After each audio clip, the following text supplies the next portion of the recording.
which he has qualifications at the same time. I'll pause there for a moment. Did you respond to Ms. De Haas's letter? Possibly we did by acknowledging correspondence as we normally do, but I didn't substantively respond. Okay. And is it fair to assume that in that letter, one of the first things you raised with Ms. De Haas is that she errs when she considers the political killings task team to be irregularly constituted, because you know differently? Did you bring that to her attention? As I say, I didn't respond to her substantively. Oh, okay. Yeah. Perhaps let's start here. Do you recall what issues you could potentially have raised in your response? You can't, off the top of your head. I didn't respond substantively to her. Okay, how did you respond then? I get it's not substantively. I'm trying to yes. understand. It would just be acknowledgement or of receipt of what she wrote, but not substantively. Also, in your response to her, you didn't engage with the content of her letter? No, not at all. Why not? Well, I felt that it was sufficient to acknowledge that I received the letter, but without necessarily substantive follow-up on the matters. So then it has got to be that you took the content of her communication, this letter, seriously. It required no further engagement with Ms. De Haas no verification, because we know from your statement that those are as some of the PKTT issues and challenges that you had in mind when you decided to disband. So you took on board what Ms. De Haas told you. Regarding the PKTT in this instance, she goes broader, of course, in that letter against various senior personnel within SAPS. But let's confine ourselves to PKTT. You accepted her allegations as she advances against PKTT, and they informed your decision to disband, amongst others. No, not to that extent. Okay, to which? I just read what she was saying, and we acknowledged the receipt, not to say that it would have played any role to whatever extent when I wrote the letter. So this letter, too, does not reflect the human rights abuse concerns that you enumerate under that heading in your statement? I indicate that in my statement, insofar as she indicated those things to me as part of what I received, not to say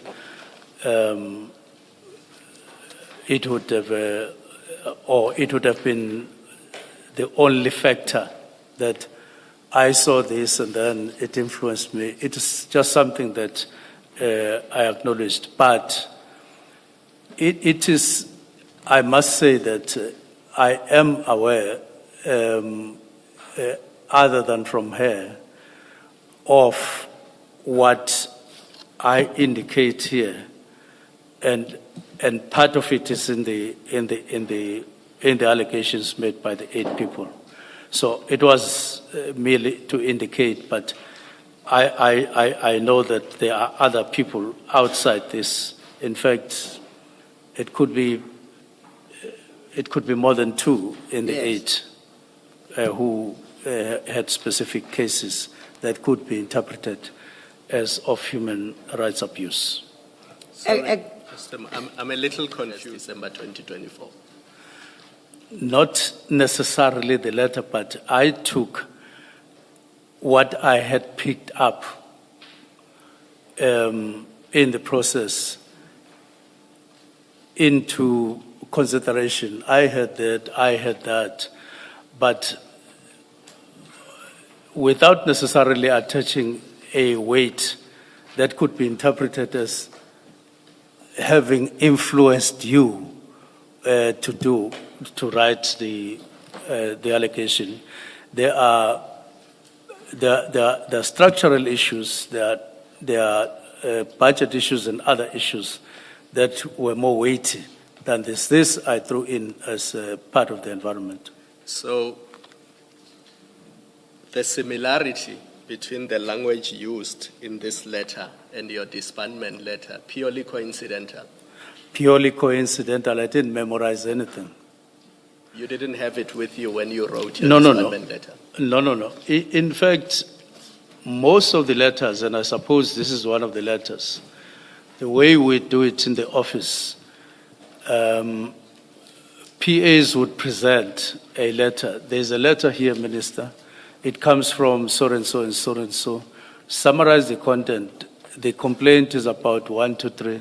Write acknowledgement and file the letter. And I didn't have it at all.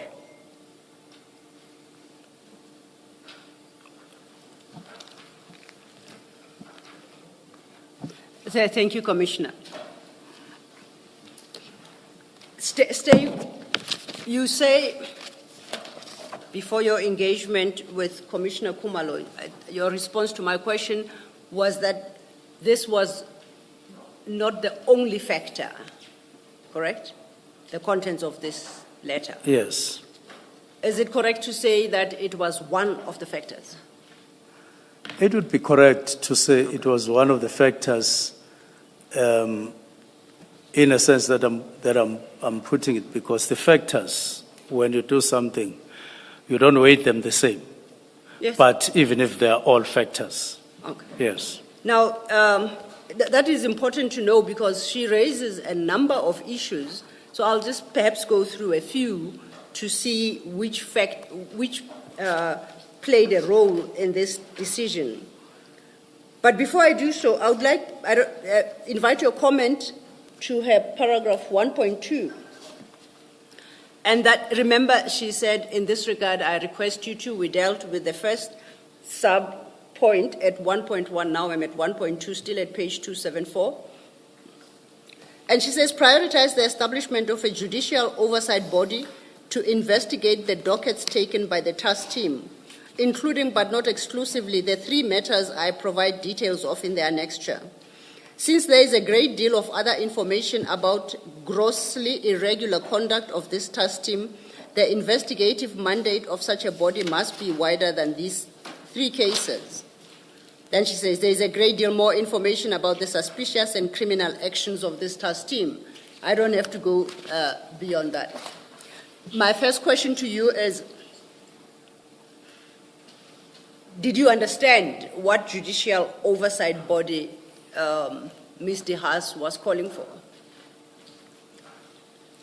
Not to the extent that I engaged her on it, Yeah. just on reading what she was saying. But just from the reading here, were you able to appreciate what she's talking about or what she's asking of you to do? I think I understood. Judicial, where you appoint a judge to investigate. You wouldn't have if it's a judicial inquiry, I speak under correction perhaps, but I've always understood that to be the preserve of the president. Is that what she had in mind? Or? Exactly, because that any judicial inquiry is appointed by the Yes. president. I just saw that and understood it in that particular context. So her request to you that you establish one,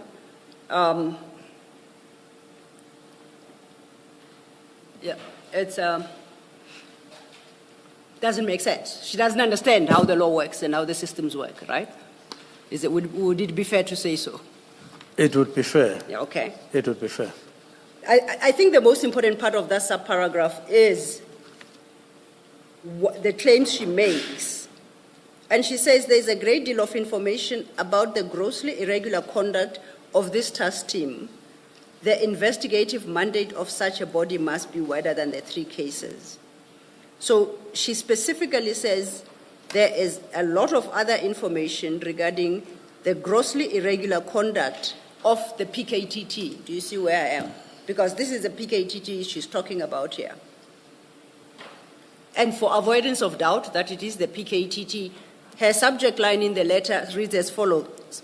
as follows: a call for the immediate disbandment of the SAPS political killings team under the command of General Kumalo, and the urgent establishment of a judicial oversight body to investigate task team operations and cases and related matters. So we know this is the task PKTT she's talking about. And she alleges that it is guilty of a great deal of grossly irregular conduct. Did that concern you? Well, on eyesight, as you read, you do get concerns. Yes. But you read and the extent of allegations, wide nature, and the way she writes, just too many things all at the same time. You get the impression that she's all over. Yes. And It is quite a long letter, and she covers various topics. Yes. And I think I appreciate your challenge, but matters such as what I have read would surely strike you once there are allegations of gross irregularities by an officially established task team of SAPS. Is a matter that really would be of concern. I would expect it to be to you. Would it? I'm saying, insofar as you read, you come across. Yes. It sounds like that. Yes. But you go on and read, you finish. You have that kind of a mixed feeling up until possibly you get to an incident that there could be a concrete reference that could be there or referenced. Oh. And then you would be able to raise your level. But it's not like you want not to read what she has written. You want to read. She's quite, especially those of us who come from KZN, we recognized her as a person of substance. Yes. And sound mind for quite a long time. Yes. And very helpful during the dark days of the apartheid era and struggle for liberation era. So from that background, you don't cut off and say, I no longer, but yes. you know, but your extent of attention to detail follows the pattern of writing, if I could describe it as such. If then I can just test my understanding, sorry, to use your words, she's all over. So you say you start reading as you go on. It's half a book. Are you suggesting that whilst it may have struck you being on the first page, yes, that there are allegations of gross irregular conduct by PKTT members? Yes. As you read on, by the time you reach the end of the document,